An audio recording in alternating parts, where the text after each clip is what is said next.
You are Locked On Bucks, your daily Milwaukee Bucks podcast, part of the Locked On Podcast Network, your team every day.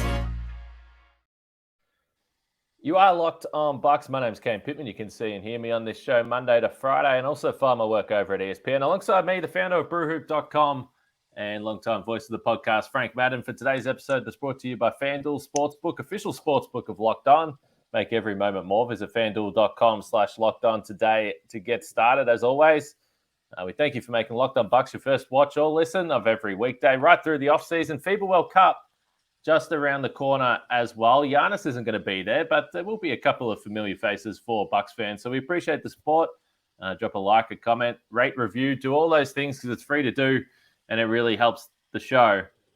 The Philadelphia 76ers, it's hard to believe when you go through the last few years because we've been talking about it forever, Frank. And I joked at the start about wanting some bad luck for this franchise as a rival of the Bucks as you try and work your way through to winning a title. But to this point in time, it feels like the Bucks and the Sixers have had a significant rivalry through the Giannis era. They've never faced each other in the postseason. The Sixers have never got out of the second round. Joel Embiid is nearly 30 years old. And now James Harden, Daryl Morey, I don't know what's going on, but if you're looking at the other contenders in the Eastern Conference, a little bit of drama. I don't think you're going to be too upset about it if you're a Bucks fan. No, I mean, two things that Bucks fans have enjoyed in, the last, call it 5 years or so in particular, right? Rooting against the Philadelphia 76ers and rooting against James Harden. Just everything coming together beautifully with the drama. I mean, you can go back obviously to since he's arrived there in Philadelphia to obviously pretty nondescript playoff runs ending in disappointment, and then now just with this. I don't know. I was trying to think of like what the right metaphor is. If it's the two of them jumping out of a plane together, like do they have one parachute? Do they have no parachutes? Daryl Morey and James Harden. It's just so one with a hole in it. Yeah, I know. I don't know if it's. You can tell I'm watching too many Tom Cruise movies. I'm thinking about jumping out of planes with parachutes and stuff. Yeah, it's just a mess. I mean, it's just an absolute mess. And looking back a year, right? Harden opts out of $47 million, takes a 1+1 that basically he gave up $14 million. Nobody thought he was actually going to pick up the second year of this contract. A lot of speculation, was there the wink wink, an understanding that he was going to get a significant contract, whether it was a full boat 5-year max or not, right? But something significant this offseason. That seemed like a pretty, reasonable guess when it happened. But then Christmas Day comes around. We'll talk about Christmas Day for the Bucks in a moment, but Christmas Day last year, Woj out of the blue breaks this news that Houston and James Harden could be in for a reunion. The fact that started getting planted, clearly leaked by, the Harden camp as early as Christmas last year. To me, I think that, I think I've seen the argument. I buy into the idea that to me would suggest that there wasn't, a ironclad handshake agreement that they were going to just max him this summer. That there must have been, again, whatever. We don't know what exact kind of representations might have been made by Daryl Morey and company. We know Daryl Morey has this long-standing relationship with James Harden. I mean, they have been just attached to the hip for quite a long time. Morey has made no bones about his admiration for Harden. I mean, he really was the centerpiece of everything good that happened in Houston for Morey for a long time. But when that happened, you started to kind of wonder, like, well, maybe there isn't, kind of that understanding, right? And it should be noted that the league investigated when the opt-out happened a year ago and he took less money. And they did get dinged, not because there was an agreement with Harden for this summer, but because of the kind of front-running early contact with PJ Tucker and Daniel House, who, were ultimately signed with that money that was kind of freed up by the Sixers. So it's just been a weird situation. And then, the reporting's just been strange, right? That supposedly, the Sixers, we can't talk to you about your contract before free agency because, we don't want to get dinged again, right? Which is like, man, are they the first team in NBA history to actually like play by that rule? And, the opt-out date is before free agency. So I think everybody was shocked when we heard that James Harden was opting in to that last year of his deal. And you can only assume that he was looking to do what, ironically, Chris Paul did in LA when he went to Houston, which is opt in to enable a trade to a different team. In this case, it was ironically not Chris Paul going from LA to Houston to join Harden and Daryl Morey, but it was to try for James Harden to opt in so he could get traded to go to the LA Clippers, who, are so far beyond the luxury tax and everything. I mean, they would have had basically no ability to sign him for anything pretty much other than like a minimum contract. So if you're wondering like, well, why did he opt in? If you wanted to go to the LA Clippers, I mean, that you can see the rationale for it to opt in so that you can keep that big payday this year. They would not have been able to do a sign and trade because, again, you can only do sign and trades if you're under the apron. So yeah, it was just, I mean, when Houston decided they did not want James Harden, I think probably the panic flags went up for James Harden. And then when he didn't have an offer, all right, here's what we're going to offer you on June 30th from the Sixers, he panicked. And, again, the liar stuff that James Harden is saying now, calling Daryl Morey a liar in China, of all places, where Daryl Morey was already, kind of someone that was not well liked because of his comments about Hong Kong independence a couple of years ago. It just seems like it's devolved into outright war. And again, if the lie is perhaps that, it could be that there was something promised about a big contract. It could also just be simply that Daryl Morey promised that he would trade James Harden to LA or someplace else. And obviously that hasn't happened. And it just seems like they're in a bit of a death spiral now because James Harden's value is not going to go up doing this for a third time in a row with a team. And the Sixers, I mean, what are they going to get for James Harden? Like, even if James Harden somehow came back and started playing basketball for them, you're not going to get some premium asset back for him. So it's just a huge cluster F for everybody.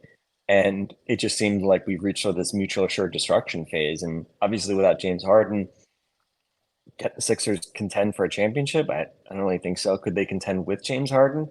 Last couple years would suggest that they certainly are not in that top tier of contenders. So yeah, I mean, this is what happens when you kind of tie your franchise to an aging mercurial star who, let's be honest, you can't trust. You can't trust to be a guy, a stable figure in the locker room and a stable figure in your franchise. But this is the bet that Daryl Morey and the Sixers made with James Harden, and now they're going to have to figure out some way to sleep in it. All right, so you kind of hinted to it there a little bit, but I think we're going to spin it towards the Bucks specifically, and then maybe where the other teams sit in the Eastern Conference, because they might not be in that top tier of contenders, but the Bucks were eliminated in the first round. There'll be some people out there that say that the Bucks aren't in that ranking as well. So where do the Sixers sit, and what does it mean for the Bucks? We'll get to that after we talk about FanDuel, and don't forget, football season is about to kick off, and FanDuel is giving you the chance to win all season long, because right now, when you bet on a Super Bowl winner, you can get bonus bets back when they win in the regular season. Just pick any team to win the Super Bowl, and you'll get bonus bets for every victory. You can use your bonus bets on spreads, player props, over and unders, and more. I mentioned the FIBA World Cup not too far away. The USA minus 130, the favorites. France have come in big time, plus 950. Level with Canada, plus 950. No Jamal Murray there. Australia, plus 950.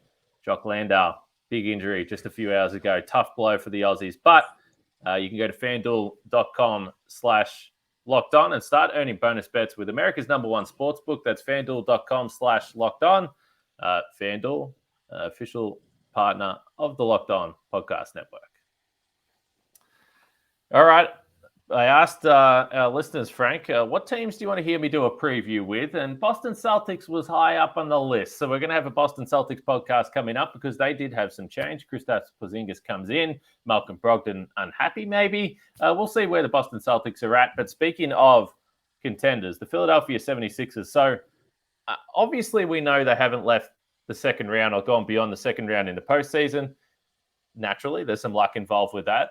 Toronto in 2019. That could have been the time when the Bucks and the Sixers met in the conference finals, but it wasn't to be.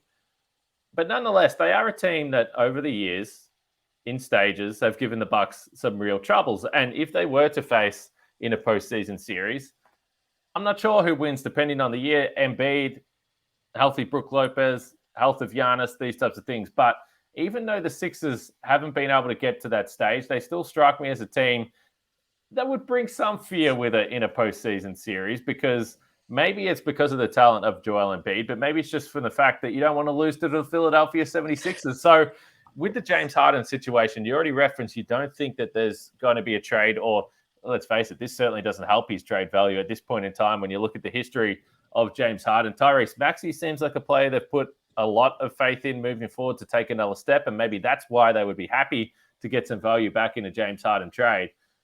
But I don't know where they sit in the East, but who else is in that contenders mix right now? Boston, Milwaukee, I guess. Is Miami still there? I mean, what do you make of it all? I mean, a year ago, remember we talked a lot during the season about how the East seemed to have kind of passed the West by for the first time in forever, right? Not anymore. And you look at every team in the East, right? You can draw really fair questions. I mean, the Bucks, the fair question is, WTF, like what happened in the playoffs last year, and is being a year older, and again, the Giannis injury obviously was a factor in that first round series, but is just moving on, getting a new coach, is that the magic elixir that's going to rekindle what you had a couple years ago when you made that championship run, right? So fair questions, right? But I think from a roster standpoint, you feel pretty good if you're the Bucks about where you are, given you just won 58 games and this group can win a championship. I think, but if you tick down the rest of the teams, I mean, I think we've talked a little bit about Boston. I think they still have a ton of talent, right? I think you can make the case that, 1 through 7, are they still the most talented team potentially in the league? Maybe put Denver ahead of them just because Denver is the defending champs. You can make that case. Kristaps Porzingis, certainly very talented. But it just does seem like, and again, like we've talked about, I think Bucks fans have a bit different perspective on it because we've seen how annoying and crucial Marcus Smart and Grant Williams were to the Celtics' ability to slow down Giannis. And now those guys are gone. And instead you've brought in not a one-dimensional center, but defensively, Kristaps Porzingis can only really play one way. And, Giannis, I want to say, I thought I looked up recently, like Giannis, I think in his last X Games or whatever, but averaged like 37 points against the teams of Kristaps Porzingis when he's played. I mean, he can't defend Giannis, right? And again, he can protect the rim and do some nice things, and offensively he's super talented. But just what the fit is there, the lack of passing, the even worse passing they have, I think there's some fair questions I have about Boston.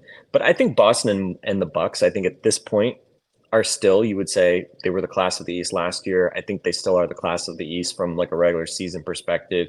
They're the teams. One of them, Bucks are the only team out of that group that's won a championship, and the Celtics are the team that's been the most consistently good year in and year out, regular season and playoffs over the years, as far as always making it to the second or third round, and in one case the finals. But yeah, beyond that, I mean, Philly, I mean, they lost a lot of their depth, right? Losing guys like Shake Milton, George Niang, McDaniels that they got at the trade deadline, didn't really get anything from him, and then he left. You kept Montrezl Harrell, as if that was good, and then he tore his ACL. So the fact that now you have Harden, will he even play? Will he not play? Is it basically just a James Harden sized hole? Which, I think their depth has been certainly hurt over the summer, and that's even before you factor in the fact that Harden's either not going to play, he's going to play, but probably be pissed off. And when he does that, we see some pretty impressive. Nobody tanks on court like James Harden. We've seen that in his last 2 stops. So it's just a really tough situation. And yeah, you mentioned Miami. I mean, if they trade for Dame Lillard, then everybody's going to be extremely excited about them. Yeah. But they lost depth, right? With Max Strus departing, with Gabe Vincent departing, and how real was that run that they went on in the first place, right? I don't know. It's a fair question, right? It's kind of one of those things. How much of that was real? How much of it was just sort of outlier shooting? It doesn't matter. I mean, to some extent, right? Like if you're the Bucks, you lost regardless either way. But so I think the East is just in a really weird spot right now. And then obviously you've got kind of like other teams sort of more on the fringes, like Atlanta, like, and the Knicks, right? Like they have ambitions of trying to get into that upper tier. I think Cleveland's probably the team that I would feel most confident can do clearly better this year just because of some of the young talent they have. But yeah, the East is just in a very weird spot relative to last year, and I guess no place is weirder right now than Philly. But is Philly, are they going to be a 40-win team just because James Harden is quick? No, I think if Embiid is plays 60, 65 games, I still think they're going to be mid 40s, high 40s. Maybe they crack 50 wins again. I think they were 15-9 without Harden last year. They were pretty good without Embiid last year as well, although Harden was clearly a part of that. So I think I don't think Philly's going to drop off a cliff or anything like that. But obviously the bigger, broader question with all this is if this situation is not resolved, if it festers, I mean, I don't know how you're going to resolve it. But at what point does this start to impact Joel Embiid's desire to stay in Philly long term, right? That's what everybody's watching, especially in places like New York where they might want to trade for him. So he obviously, Embiid, and I think you pointed to it, right? Embiid is a guy, I think the Sixers would always have a shot to beat the Bucks just because Embiid has the chance to be the best player in a series. And most teams don't have a guy that can be better than Giannis in a 7-game series. I think Embiid at least has that chance. I think he should be a great playoff player, but obviously his numbers have not borne that out in recent years. And the way he finished that series against Boston was super disappointing. So he's got a ton to prove. And, is Philly going to be the place that he proves it for the long term? Or, could this be the beginning of the end for, the process, Joel Embiid in Philadelphia? I think that's what probably everybody's more interested in even than the actual sort of Harden soap opera. I think it's a fair assessment to say based on, even though some changes and clearly changing head coach is a big change for Milwaukee, but Boston and the Bucks feel like they might be on top with some wild cards. I think the big question for Philadelphia is at what point do they go, all right, this guy just is not going to be here. This is becoming really problematic. Is he even playing? And do you just take that package of role players from the Clippers and say, I think we're still going to be a good team? Does that satisfy Embiid? I think it's a good point you make there. So let us know what you think, the listeners. If you were the Sixers, what would you do? What should you do? Or just flat out, what do you think the Sixers are going to do through this season? Because I think those are the big questions, and you can tie it back to the Bucks. You mentioned the Knicks. I want to talk about the Knicks next because Christmas Day basketball is back for the Bucks, which is exciting. Christmas Day at Madison Square Garden yet again. It feels like we're going back a few years. That was the one Christmas Day game that I actually got to go to, Bucks and the Knicks. Beautiful jerseys, if you remember what Milwaukee were wearing on that Christmas Day. Frank, you're laughing, and I don't know whether it's because you agree with me or you hate it. No, I like them. I like them too. They wore them like 4 times. Yeah, they only wore them a few times. So maybe they'll bring them back. But does this, when it first was leaked, the Bucks and the Knicks Christmas Day, did it excite you? Did it underwhelm you? What do you want from a Christmas Day matchup with the Bucks? Is this enough? Well, I mean, I would always prefer a home game just because I think it's good to reward, teams that are of the highest caliber with the home Christmas game. They can celebrate Christmas with their families.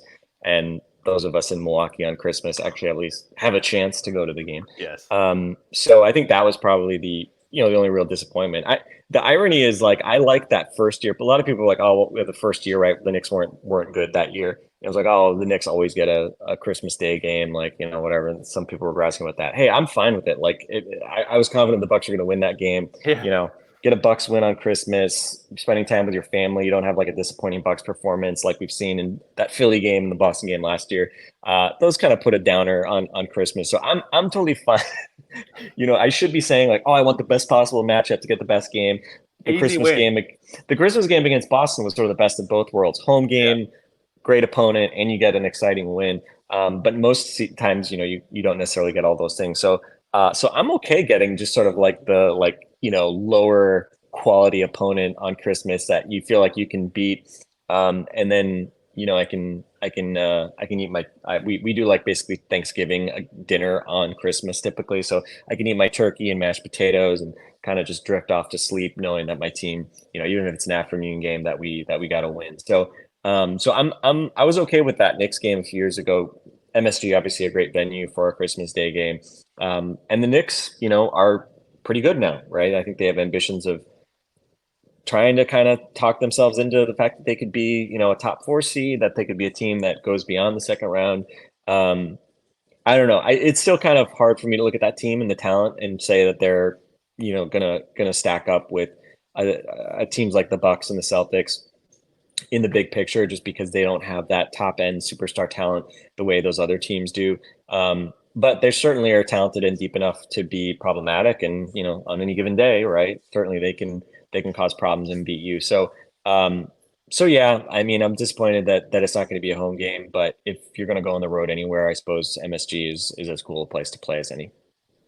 Unless I've missed it, and I didn't look in the last 24 hours, but I do assume that'll be a pretty early game as well. There's obviously another Eastern Conference game, but we'll see how that plays out. They will have to mess with the Villanova boys, with the New York Knicks. They're starting to gather some players there. Josh Hart collected some cash from the Knicks. Dante on Christmas who always makes three, who always shoots like 45% from three against the Bucks for whatever reason. Like he definitely has some Bucks vengeance game potential there for sure. Which we know then stokes the frustrations of Bucks fans from that trade that perhaps the Serge Ibaka trade, not one that'll go down famously for the Milwaukee Bucks. But Christmas Day will be fun, so let us know what you think about Christmas Day. At some point, we're going to have a podcast. We're going to talk about the in-season tournament and just the schedules out there. I know we've done it before. I'm kind of into it. Are you against it, for it, quickly, Frank? There's no downside to me of the in-season tournament. I think the mistake, I don't want to call it the mistake, but I think where I see people get like kind of frustrated or annoyed with it, it seems to be like, they're mad at it because it's not like something else. Like, it's not some broader reform to the number of games in the season or something like that. But it reminds me a little bit of when they kind of redid the lottery odds. It was kind of like, look, this doesn't solve all the NBA's problems or anything like that, but whatever. They're going to make, these four group games they're just going to be regular season games, but they'll have some added significance. I'm going to go ahead and bet that the NBA isn't putting any back-to-backs on these group games, because that would be the real test if they really want to make sure that these games are meaning something, is if they don't make them the second night of back-to-back. So again, like, maybe you add some significance to some of these random games that otherwise are just regular season games. And then, I mean, the kind of quarter, semis, and finals in Vegas. Sure, why not? I mean, can it be like? There's no way that won't be more interesting than just more regular season games in early December, right? So I think there's some more things that they could probably done with it. I've always liked the idea of throwing an Elam ending kind of component into some of these games. Maybe it wouldn't be these, the group games, but if there was something you could do with the Elam ending to add a different kind of wrinkle to that, that would be fun. But I mean, otherwise, like I'm trying to, like, other than Summer League, there's no, single elimination tournament type thing that I've ever been aware of or I've seen in an NBA setting. So again, I'm not saying that the Stern Cup or the NBA Cup or whatever it's going to be called is going to be some super significant thing that everybody's going to care about. But hey, it's a chance for, especially for middling teams, to maybe win some hardware. And even a team like the Bucks that's won a championship, screw it. If you can win another thing, why not? I like winning, Frank. I'm not asking anyone to throw a parade or break down in tears if they win this thing, but we'll be excited and we'll hype it up on this podcast anyway. So, yeah, I think December or November regular season games, when you're just easing your way into it, you can add some extra excitement. I think it makes a lot of sense. And by the way, I'm not going to get right into the draw, but I think the Bucks have got the Knicks in their first group game as well. So it's a year of the Bucks and the Knicks. Maybe they're going all the way to the conference finals. I mentioned Boston Celtics preview pod coming up, but make sure you jump in the comments. I've been traveling a little bit, so that's I'll take all the blame for a couple of days off for the podcast. But let us know. Philadelphia 76ers, James Harden, Joel Embiid. What are you thinking as a Bucks fan? And then the Christmas Day game. Who would you have wanted to play? Are you happy with the New York Knicks? And maybe you'll travel. Is anyone traveling to Madison Square Garden and planning and seeing the Bucks on Christmas Day as well? Let us know all your thoughts. And we'll be back tomorrow with the podcast on the Boston Celtics. If you've got any questions and you want to get in quickly, drop them in the comments and we'll speak to you tomorrow.